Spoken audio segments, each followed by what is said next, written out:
If John Rambo was a motorcycle, it'd probably look like this. This is a wicked looking bike. It's a 2017 BMW Adventure. It's a dual sport. Designation R1200GS. Wicked looking bike. Horizontal opposed, flat twin. I've heard these engines called lots of things. Boxer. 1170 cc's that develops 125 horsepower. It's a one-year-old bike with 702 miles on it. That goes a long way in explaining why it looks so good.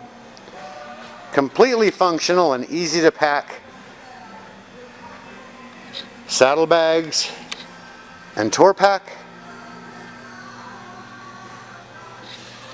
And these bikes don't weigh a whole lot. And with 125 horsepower, excellent performance. Engine is water cooled. Great handling and performance on and off the road.